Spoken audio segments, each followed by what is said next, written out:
Right. Well, I'll maybe just make a start because I'm doing the intro anyway, so we'll allow people to filter in as we go. So welcome everyone. Yeah, pleasure to have you all here, and we're recording the session as well for people who couldn't make it, who are interested as well. So the plan today then is for me to just take 5 minutes or so to introduce the Optima project, which is one we're working on here at University of Glasgow, before passing on to our main speaker, Euan Leitch, who will introduce in a couple minutes. So, the Optima project then. So we're interested in this project on in 20-minute neighborhoods. So this idea, an appealing idea of living locally, active travel to services, meeting your daily needs, 10 minutes there, 10 minutes back, hence the 20-minute neighborhood. Um, it's receiving quite a bit of funding in terms of public funding as well as kind of trying to leverage the private investment as well in Scotland, but also internationally. Um, and part of the reason we're interested in it here in Glasgow as health researchers is there are some claims that there could be benefits of this type of neighborhood, this type of living, in terms of population health, but also in terms of decreasing health inequalities if you target the right areas first. So potentially more deprived areas, for example. So it's an appealing concept, but there's also some reason to be slightly skeptical on some of the claims so far. So some work by John Olson, one of our colleagues on the project, and others looked at baseline in Scotland and found that actually some of the most deprived areas with the worst health outcomes currently are more likely to be classed as a 20-minute neighbourhood than some of the least deprived. So that gives us a bit of caution there in terms of the health benefits, particularly. And we can see just an example of this, for example, down the road from us at the university here. So we're based in kind of downhill Hillhead area in Glasgow. And just down the road in Partick, we see an area where you've got in the index of multiple deprivation, an area that is down on the wrong end on pretty much every measure, including health, unfortunately. Whereas on geographical access to services, they're right up on the other end. So they've got excellent geographical access to services, but not the health outcomes that we'd want to see from that. Um, it's also because we're talking about areas and people, it's something that's really dynamic and complex. So you've got things like private providers coming in and out of areas, public providers coming in and out of areas. They don't always act like we want them to in terms of when we're controlling things in an area or wanting to provide certain things in an area. You've also got people obviously making decisions, and it's not only proximity to services that informs their decision, but also other factors, for example, financial, quality perception, etc.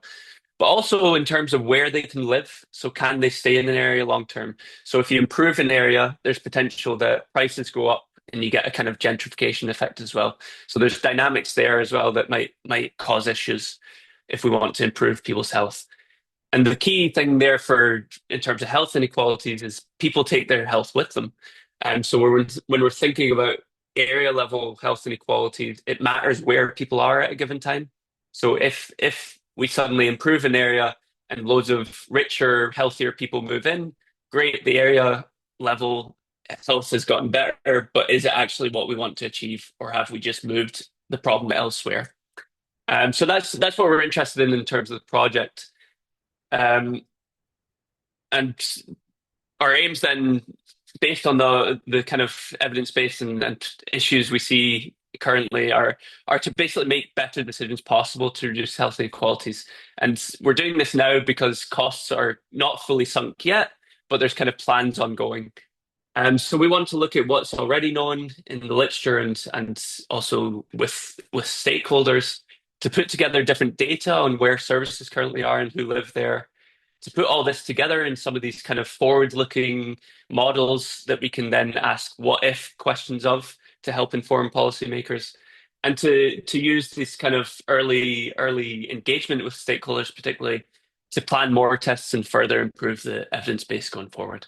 So that's our kind of whistle-stop tour of the project, and we've got an excellent team working on this. And if you want to know any more, then please do visit the website as well.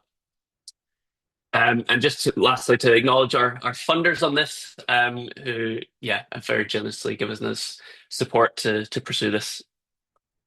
So now we come to the interesting bit, the today's webinar. So the idea of these webinars then is to draw in basically some external expertise to the project to help inform some of the things we're thinking about or adjacent to things we're thinking about. And this first one really came from us thinking about what are the policy levers that people have here. So how are policymakers actually going to implement these things, these 20-minute neighborhoods? How are they actually going to improve these neighborhoods? And it's clear from a lot of the documentation, at least, that the planning system is seen as a kind of key lever for potentially being able to do this. So what we wanted to do today was to bring in an expert in kind of in terms of planning and urban planning and related policy to help inform us of how that might actually work. So without further ado, I'd just like to introduce Euan Leitch, who's the Chief Executive of Scotland's Regeneration Forum, and he's going to be talking to us about the planning system in Scotland and how that might relate to 20-minute neighbourhoods. So, Euan, really pleased to have you, and over to you. Thank you very much. Hello, everybody. Some of you I know, some of you are new to me. I have been with SURF for coming up for 4 years, and SURF is a membership organisation, and our members vary from local authorities to enterprise agencies to community groups to individuals, all with a focus on regeneration policies and how communities can lead on regeneration. We're best known for an annual award process, which has various categories, all of which is communities being at the heart of decision making and improving their areas across arts and creativity, housing, employability, various things. And it's that holistic approach to places that we take, where it's not just physical change that is going to result in improved outcomes for the people who live there. When I arrived at SURF 4 years ago, we had been asked by the Scottish Government to, I think, create a network of people interested in 20-minute neighbourhoods. I think we were asked to champion it. I said we can inquire as to what 20-minute neighbourhoods are. My background is primarily in heritage, but I did a postgrad in urban and regional planning. I was drawn to planning because, unlike most things in the 21st century, it's very grey. It's not black and white. And I like grey, kind of unknown areas. And planning is the epitome, particularly in the UK, of greyness. And I'll develop that thought a bit further. So my background, although I'm not a planner, practicing planner, I have been actively involved in drafting niche planning policy, and a lot of my career previous to SURF has been involved in communities of interest and communities of place, engaging with the planning system, often the adversarial kind of side of the planning system, which I think many of you will probably be familiar with either in your own community or from coverage in the press as well. And so what I'm giving you today is my opinion. It's not fact, but it's my opinion of where 20-minute neighbourhoods sit within the UK, or particularly the Scottish planning system, and whether or not I'm going to kind of tease out whether or not I think the planning system as we have it is going to be effective in itself in delivering 20-minute neighbourhoods. I'm assuming a number of you are familiar with the 20-minute neighbourhood concept. You'll have a bit of understanding of the planning system. And I'm going to not try and go into too much into the background of the planning system or the history of planning or what's happened in the past few years, but I will touch on it briefly. So the planning system is fundamentally based on the 1997 Act, updated in 2019. The 2019 was seen as a sort of period of reform for the planning system, and these two documents are about the process. It's about how you do the planning system. It's about what's required in terms of the decision-making process, the hierarchies, what local authorities must do in delivering their responsibilities within the planning system, and to a degree, how the public then engage and how other agencies engage with the planning system. So it's the kind of the how about the planning system. It's very dry, it's technocratic. The 2019 work was reviewed, was reform of the planning system. And it was, I remember when Alex Neil announced it, it was maybe slightly left field, I think, for the civil servants at the time prior to this. It I would say it's not a reform. It's tweaked the planning system. There's been some changes around the edges, but fundamentally, the planning system post 2019 is broadly similar to the way it was operating based on the 1997 Act. Obviously, planning is completely devolved within Scotland, so it is the remit of the Scottish Parliament. 2 years ago, National Planning Framework 4 came into act. So that has the previous national planning frameworks were the Scottish Government's spatial plan for the whole of Scotland and what they thought was where they thought certain things should happen in Scotland. So primarily around large scale infrastructure or large scale housing developments or large scale areas that required huge regeneration. Often where we've lost industry. Ravenscraig is one site that has remained continually sort of interest within the national strategy. And so it's the government directing where they say things should happen that are on a very big scale. And there will be undoubtedly public money going into those places when plans that kind of align with that. Separate previously in National Planning Framework 321, there was a separate Scottish planning policy document which had policies which didn't have the same legislative grounding as the National Planning Framework. But with National Planning Framework 4, it absorbed the planning policy document, which has, I think there are over 30 planning policies within NPF4, and they are specific to housing, green space, all the usual kind of categories that you are probably familiar with around planning. And in some ways, what National Planning Framework 4 does, when previously we had all 32 local authorities in the two Cairngorm and Loch Lomond national parks, which are planning authorities within themselves, they had their own local development plans where they had their own policies within that. So you had 34 local planning authorities with their own planning policies, which were broadly identical because they're kind of prescribed within legislation as what's required with them, or in other pieces of legislation not that are tangential to the planning legislation. And you could argue that the National Planning Framework 4 became the one ring to bind them all. So because there was so much replication, as part of the review of planning, SPP became absorbed into NPF4, and you then have all the policies that apply across all of Scotland. And so there's no differentiation as to who is subject to them. All local authorities or all planning authorities are subject to NPF4. It still allows for local authorities to have their own planning policies specific to them. Because of my background in heritage, I will give one example, which could be Aberdeen and Aberdeenshire may have something around the use of granite because it's a specific characteristic of the area, and so they may encourage the use of granite to sort of deepen the character of that particular area. But the main policies have all been united into this one national document. And within that national document, we have local living in 20-minute neighbourhoods, policy 15. And this is the first time, although 20-minute neighbourhoods it had first appeared in a Scottish context within some manifestos in the run-up to the election. And then post the election, this was the kind of first time that we've seen it in a kind of policy legislative role. So it became the first time that we saw a list of things that were described within 20-minute neighbourhoods. So this is one policy of over 30, which tells us what the intent is, what the outcomes that they expect from it are. And from a planning process perspective, when you're putting a planning application in and your planning officer is just looking at what that is, it's policy 15A and those bullet points that you're probably primarily looking at to understand what a 20-minute neighbourhood is. And I'll be coming back and we'll be going into that into a bit more detail. But it also, NPF4, I think it states that you read it in the round, you have to read the whole document. And the key policy connections link to other things within NPF4, other policy areas which are relevant to the delivery of 20-minute neighbourhoods, and in some cases give more detail on what those various bullet points are that's expected within a policy, by the policy. But within NPF4, we have a discretionary planning system, which means things can happen that are not in line with policy, and you're balancing policies against each other.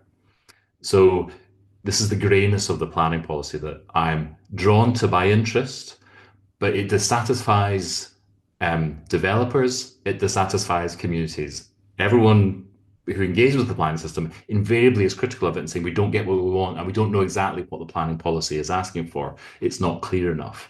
And we'll talk about this a bit later, but this is one of over 30 policies which a planning officer is required to look at and mark a planning application against to see how much of this does it, and weighting what is the most important thing within the proposal and within the policy terms as to what policies it's delivering on.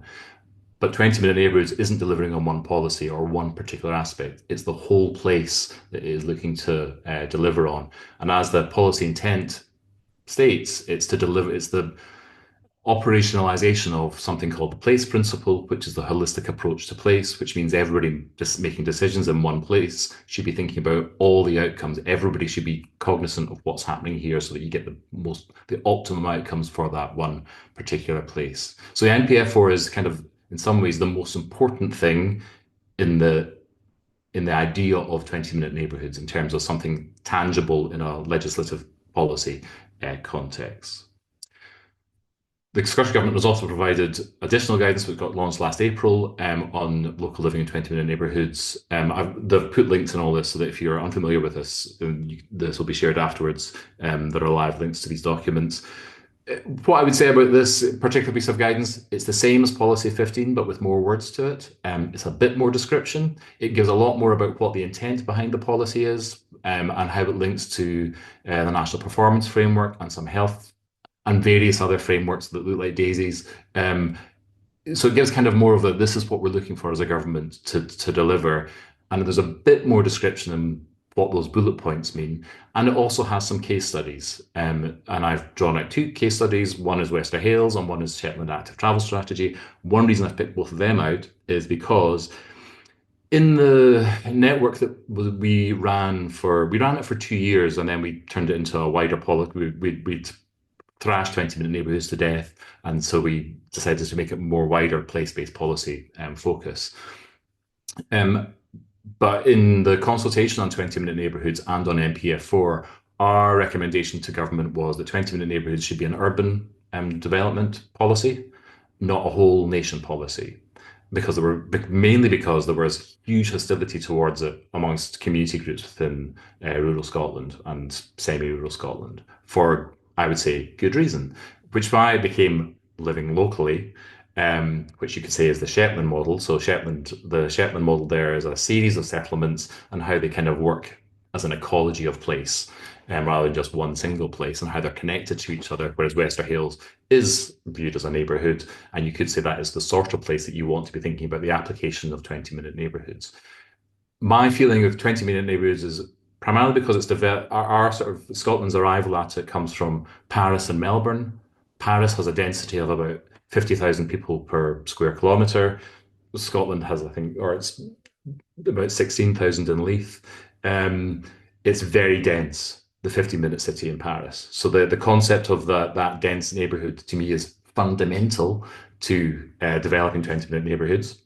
And Melbourne is incredibly low dense area, and they're looking at densifying suburban Melbourne to make it more in line with 15-minute city principles, which is why we felt separating those two things would allay some of the fears for rural Scotland. For instance, crofting communities were like, what the hell is this? And anybody who speaks in rural Scotland, they're dependent on their car for everything. And the intent for this is to make it easier to walk and wheel places before you use public transport, but primarily before you use and maybe are dependent on the private car. So this is additional guidance that's come from Scottish Government.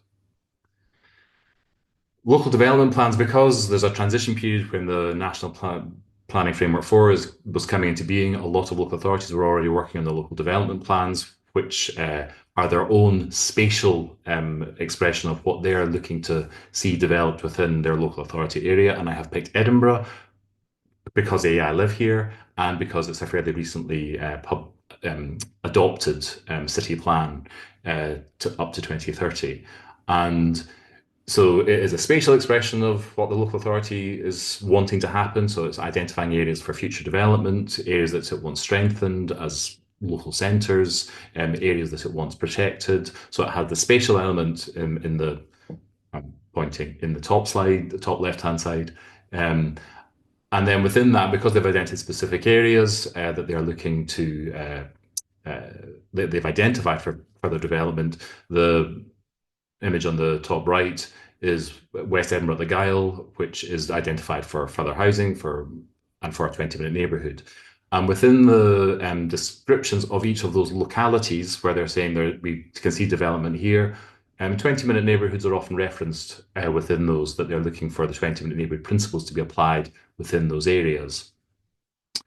And the bottom two I have just picked out because I did a quick search within their policy areas, which in some ways, some of which replicate what you see in NPF4 policies, for instance, all the policies around heritage designations or natural designations basically follow the same thing that's in NPF4. But within these two policies, it does refer to 20-minute neighbourhoods or 20-minute cities specifically. And if the one on the left is about community facilities, that community facilities should be within 20-minute neighbourhoods, and that if you're seeking to demolish a community facility, you have to show that there are other community facilities within 20-minute within the 20-minute neighbourhood concept that the locals could still access. And the other one, which is on economic policies, which is again looking at whether or not you could have out of town or edge of city retail developments. And the answer is, well, they should really conform to 20-minute neighbourhoods. So you're either hoping to strengthen a local retail area, or you're establishing an entirely new local retail area in relation to some new residential areas, kind of what the indication is around that. But these are the only two kind of things that it picks up within the actual policies of Edinburgh's city plan. But beyond that, anything that's in NPF4, is stronger as a policy statement than what's in the Edinburgh City Plan.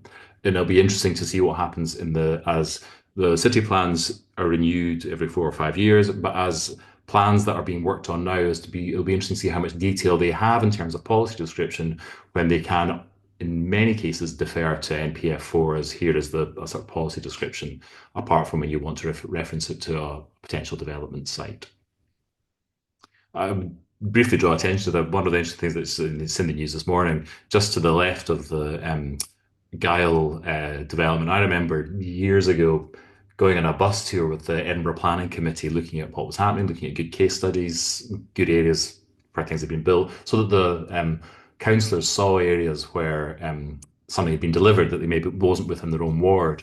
And as we went on the bypass, the lead planning officer gestured to the right, to the green fields, to say that will never be built on. We'll never build there. It's owned by David Murray, and obviously a long-term aspiration to build on it. And Places for People have announced today that they've bought it, and it's called the Garden District. Actually, the recently deceased guy from the Beechgrove Garden was involved in kind of some of the comms around it at the time. So, and that to me is a good example of how you can say something will never ever happen. And in my experience, I remember around the same time being involved in campaigns to keep Edinburgh's footprint smaller, talking to a really well-respected planning specialist, saying, we can hold out for longer than you, and we have long-term interests in this land, and we'll get what we want. And he wasn't wrong. He will get what he wants, even though everyone's unhappy with the planning system. Some people tend to get what they want if they have very long-term vision. Coming back to 20-minute neighbourhoods and how I see them sitting within the planning system, my take on 20-minute neighbourhoods is it's old wine in a new bottle. It's a great idea. It's the fundamentals of planning, and it's what most planners want to kind of see happening in development. And when planners speak, they tend to be champions of the planning system, and they will talk about lots of good things that happen if you're presenting on it, and then you'll maybe talk to them in private, and they're all a bit grey and depressed because they're not able to deliver the things that they have been trained to deliver, and that their aspirations are there for.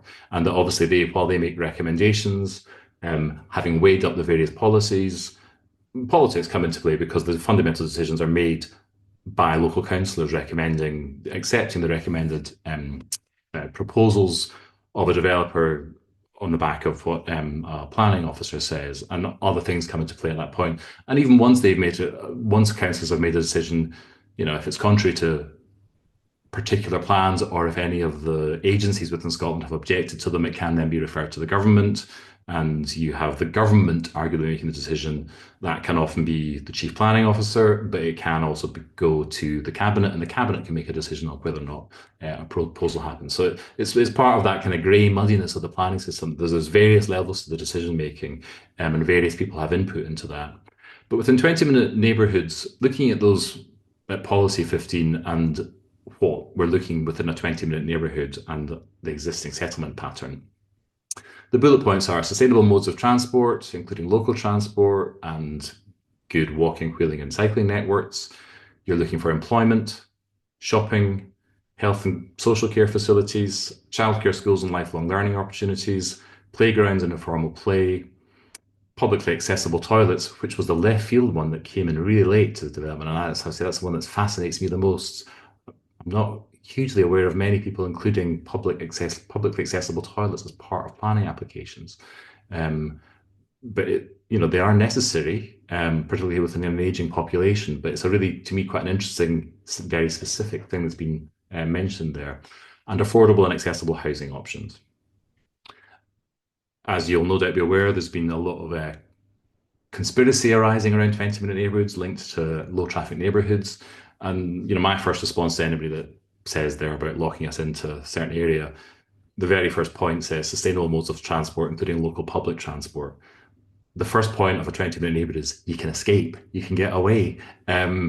It's not about keeping you in somewhere, because this is not a hierarchical list, but if somebody is of a conspiracy mind, I may say it is a hierarchical list, and it is about helping you get away. And I think most people would acknowledge that there are certain things that are immovable, and people's place of employment may not be within 20 minutes of their home, but having access to public transport that will take them to that place of work is desirable. However, looking at those bullet points and thinking about how the planning system delivers them, that first point of sustainable modes of transport, of public transport, who controls public transport? Who controls the bus in your area? In Edinburgh, it's not the council, but is viewed as the council because the council's a major shareholder within Lothian Buses. But most places, it's a private service. And the planning system does not control bus routes or the feasibility of bus services. Even the quality of our public realm, walking and wheeling and cycling networks, is not really controlled by the planning system. You can say that cycling networks have been fundamentally delivered through Sustrans and their cash, and it's the remit of roads and highways, which we all know operate in their own delightful bubble, in delivering those. And the quality of our public realm is, again, the quality is not controlled by the planning system. Saying it must be there, and there is detailed guidance within urban guidance that will say about the width of pavements and things like that. But the actual delivery of it is not something the planning system itself controls. Employment. So you can create places that employment can occur, but whether or not somebody invests in that place with the potential for employment is totally out with the remit of a planning officer or a planning authority. And to some degree, you can see that aligned with the next one, shopping. I mean, the shopping one fascinates me because what sort of shopping? I know that the intent is affordable shopping, but it doesn't say that. So we could have every neighbourhood in Scotland having a Gucci shop within it where you could get handbags and shoes, but you can't have affordable food. But it would meet 20-minute neighbourhood policy if you just had Gucci. And even if you were to say affordable shopping, well, I suppose the most affordable could possibly be Iceland. That doesn't mean it's the best for your health. So you actually, if you want affordable, healthy food, it's not detailed within this policy, and the delivery of affordable, healthy food, again, sits outside the planning system. But both employment and shopping, you can sometimes see in some of the larger scale housing developments where there are retail and office units there built, and they remain empty for a long time. And sometimes the retail units will then eventually become an office, a local accountant. They need space. I'm not saying that's the wrong thing. but the retail element is maybe not then being delivered. And we'll go into some of the reasons why in some of my next slides. Health and social care facilities. Who decides where to invest and how to invest? It's the NHS, and the government are deciding where those are placed. You would think that because they are part of the state, that they are thinking about the place principle and that they are thinking about where the best place to deliver those are for the community. But they're also thinking about how you co-locate services, how you save money, and so you may reduce the number of those facilities for cost saving. And I suppose that's one of my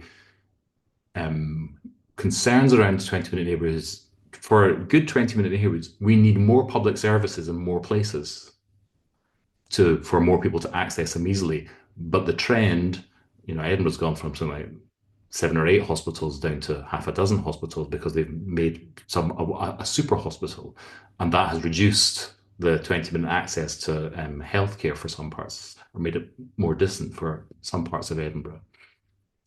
And that replicates it across Scotland. And you can say the same thing around education, where schools have moved in the new schools that were delivered through PPF. They were very often the edge of settlements rather than within settlements, which again changes the access that people have to schools. And again, those decisions around where schools are placed, is it the planning system that directs them, or is it who owns the land?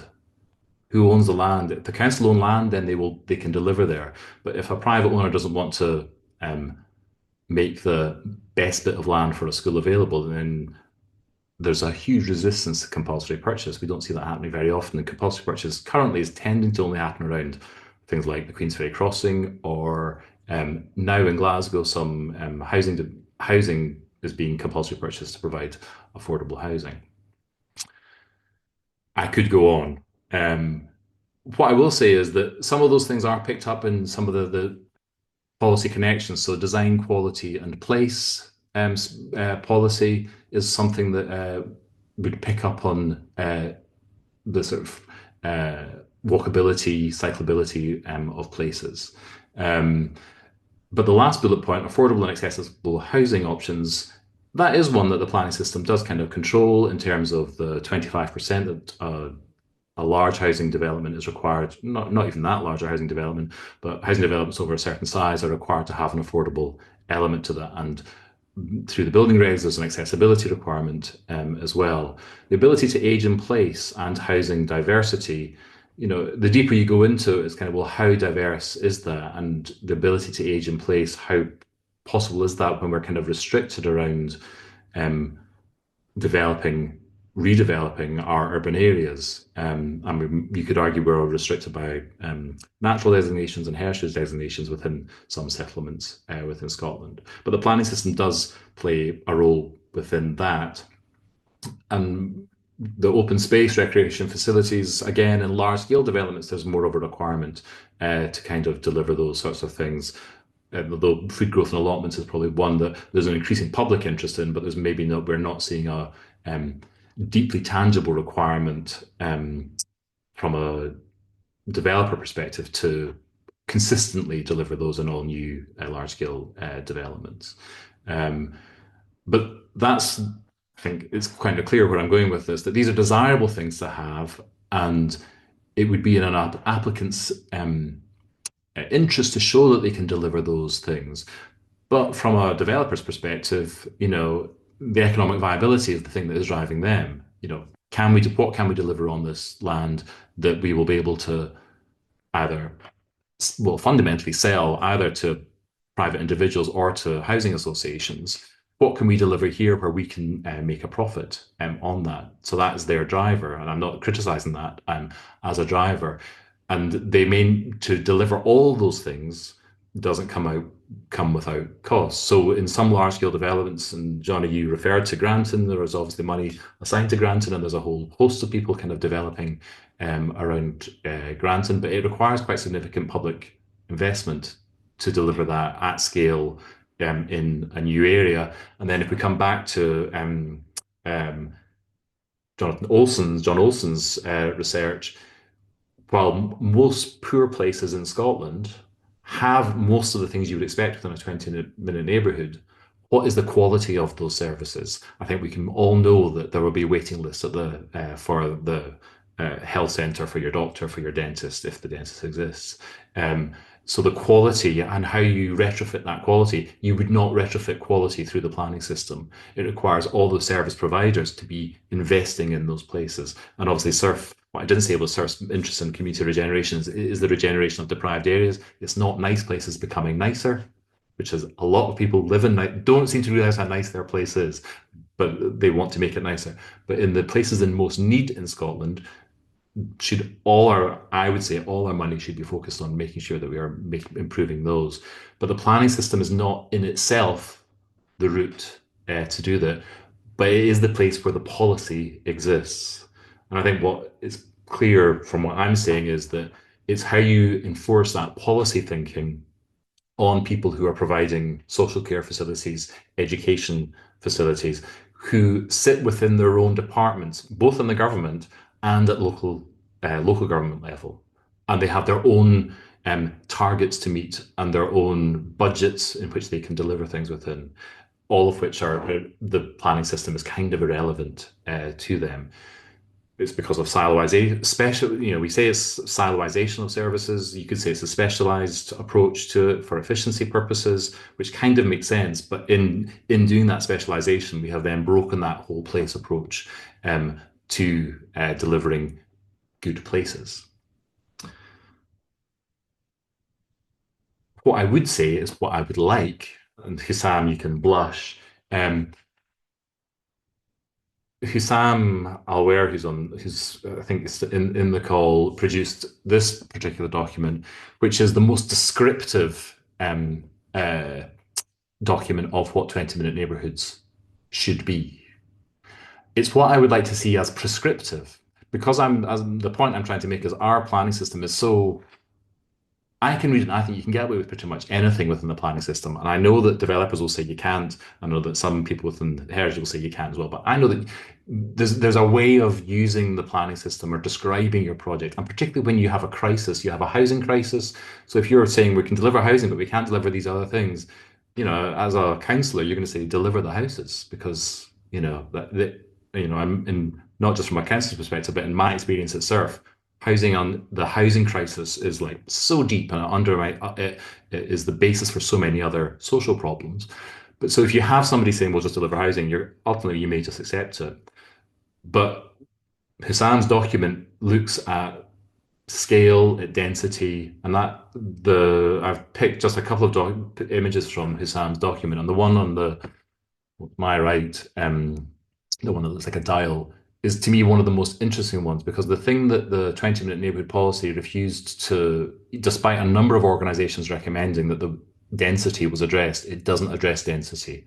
Often the thing that aggravates me most about a lot of the planning policy is we should respect existing density, which is, I won't swear, pretty awful because we have a lot of really low density post-war development and 20-minute neighbourhoods can't survive in those. You need a quantum number of people to provide a demand for the services, either those services where you're buying something or where the state can invest in delivering that service. So you can see there that for a neighborhood, which you could say is the 20-minute neighborhood kind of idea, you need probably about 10 to 15,000 people.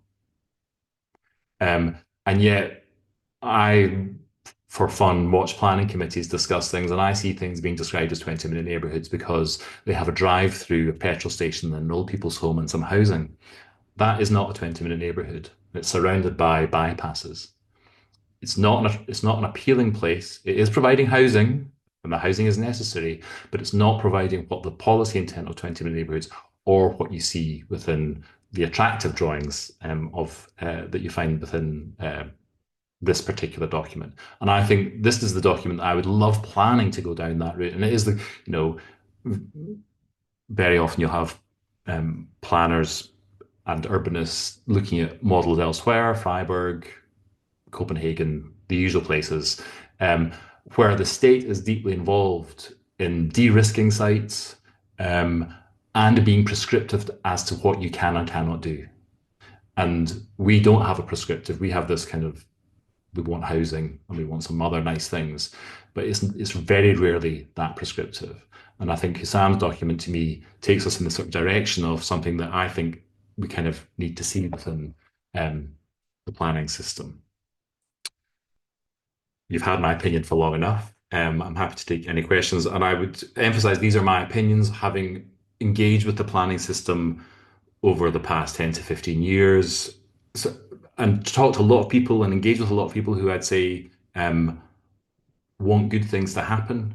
Um, but I think most of us probably live in places or regularly access places where we're thinking, well, we're not seeing those things being delivered. And the 20-minute neighbourhood policy, when I often do presentations to undergraduate students, I'm able to show that all the things within 20-minute neighbour policy have been in Scottish planning policy for 20 years. They've all been there, but we're all able to say, but they're not being delivered.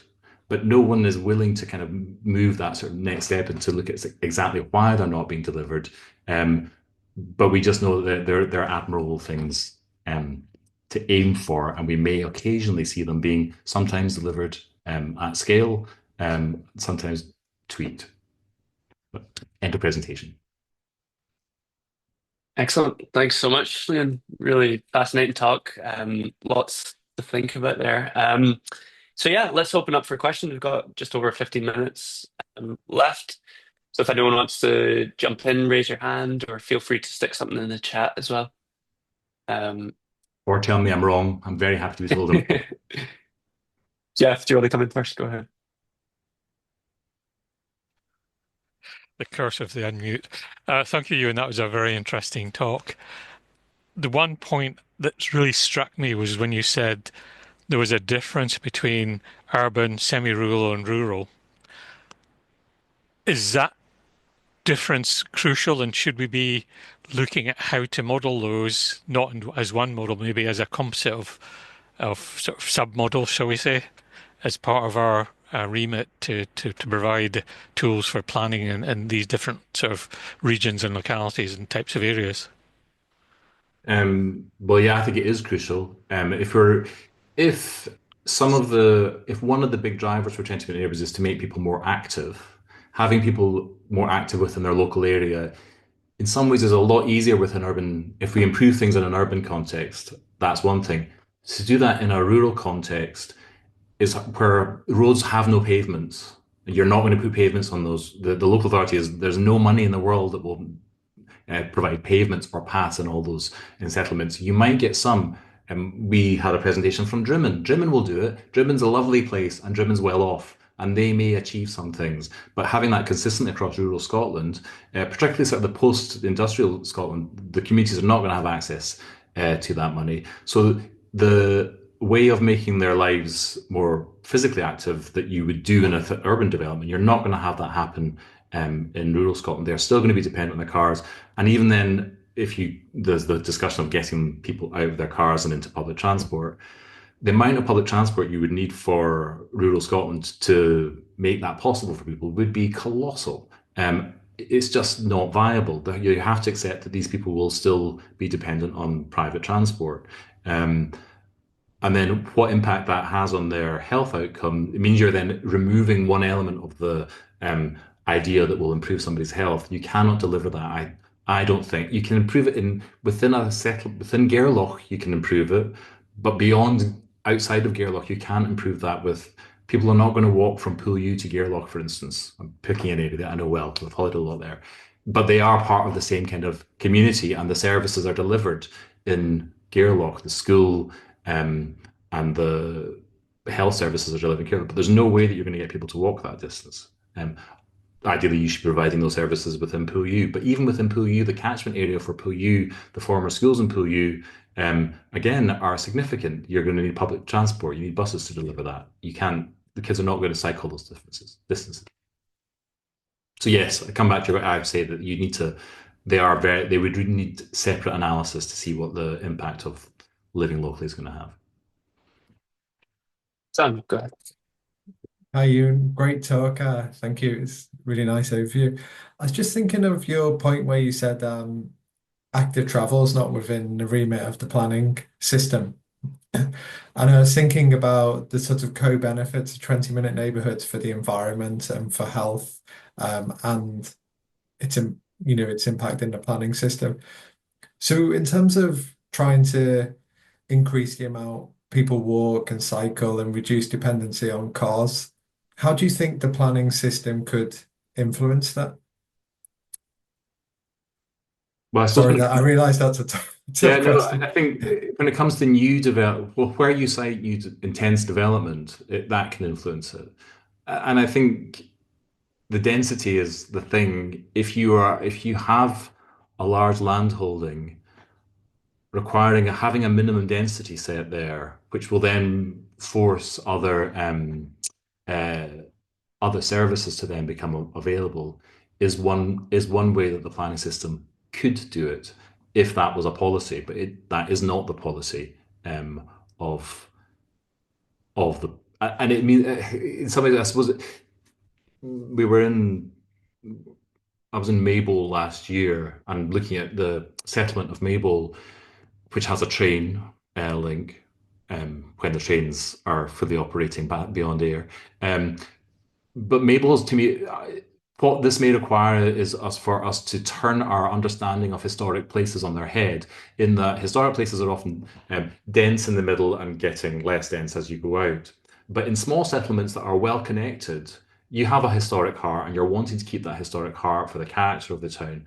But as you then go out, in the bolt-on bits that you do, which are walkable to the train station and walkable to the Maybole Centre, would you have low density? No, you should have something, you should have high density. You should have tenement blocks, which would totally screw with our heads in terms of how somewhere looked, that you've got this kind of dense-ish historic centre that maybe becomes slightly dense and then becomes more dense around the edge, which would be the antithesis of what we're often thinking of, but it would result in a walkable neighborhood, and it would result in those dense areas still using the same services. You know, there are places. Well, I suppose this is what I'm actually describing as. Some of you may know. His name is the architect in London, Peter Barber.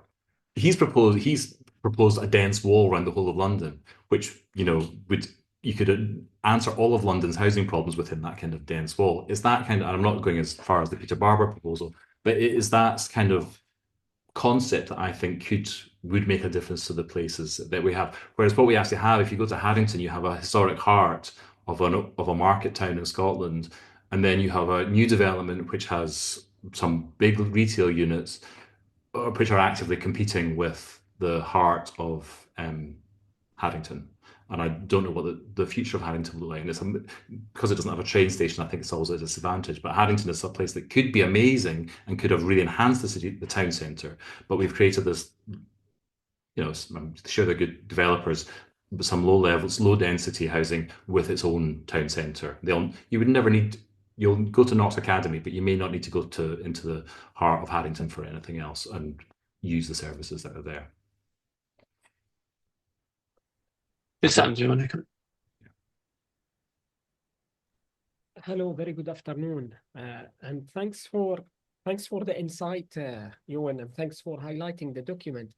I just got a couple of comments, if I may say, because I am working now on another piece of the document as part of the recommendation by the Scottish government. Actually, I'm working on density in the UK and specifically for Scotland. I just want to mention something. The average density in Scotland, especially in suburbia, is around 20 houses per hectare. 20.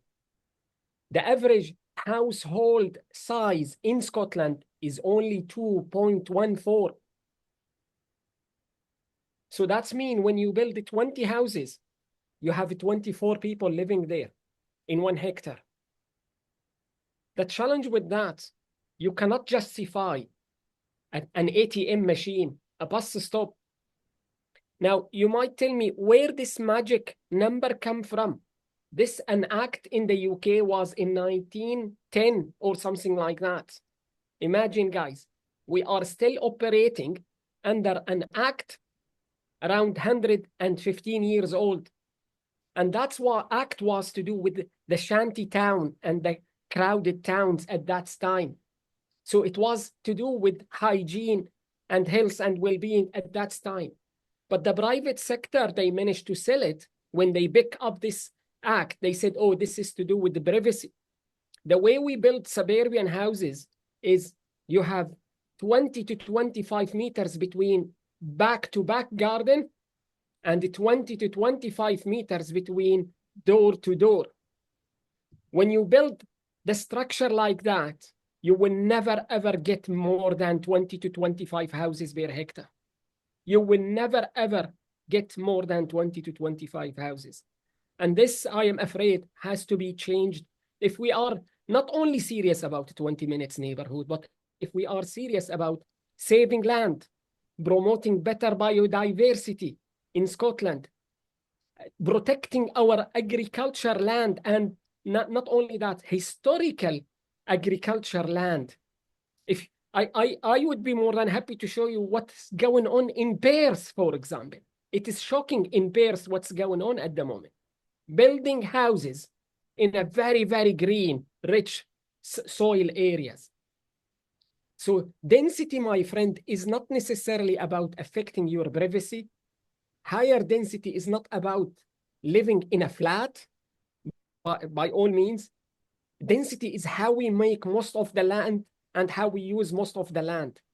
Do we have a good examples from the UK? Yes, Cambridge at the moment is doing 45 to 50 houses per hectare. And I would be more than happy to show you some good evidence how you could build a quality houses without compromising your needs, including car, by the way, including your privacy. By the way, 45 and 50 still low. That's even not very high. That's still low. But at least in England now, especially in Cambridge and the very south of England, they moved away from 20 houses to around 50 per hectare. Apologies if I thought I should mention this, and I agree with Euan. Quality matter most. The quality matter most. We need to see the neighborhood in 4 dimensions. What worry me, the 32 local authorities, they use the GIS system to show you, wow, our neighborhood looks 20 minutes neighborhood. And I totally agree with Euan. In some most deprived areas in Scotland, when you use the GIS system, it does look as if it is 20 minutes neighborhood. But the reality on the ground is absolutely the opposite. So we really need to bring the quality and the quantity, and we need to bring the top-down approach with the very bottom-up approach. And the issue of retrofitting existing neighborhood, I think that's another interesting subject, but I will leave it as at this stage. Happy to share with you at some point what I have been up to with reference to density. And I would be more than happy to engage with anybody in this lovely group. Like, how do we really make a stronger case for a better, effective, what I call it, gentle density? The gentle density. How can we make the case in Scotland, including private sector? Because private sector, by the way, in Scotland, trust me, has got 10 templates. 10 templates for the last 40 years. They use these templates everywhere in the country. Thank you.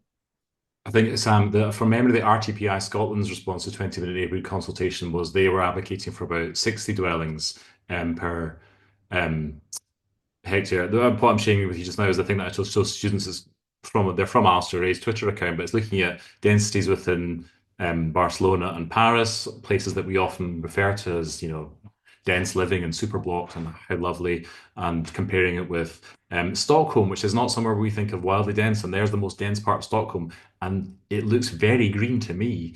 And then what Alistair has identified as the most dense part of Scotland, it was within Edinburgh with 13,000. He's done it by population rather than by household. Fascinating, yeah, and really good points, Sam. Thanks for that. I think we'll need to get you along to do one of these webinars at some point as well. That'll be great on the density side. So we just got a few minutes left. Has anyone got a burning question they'd like to ask?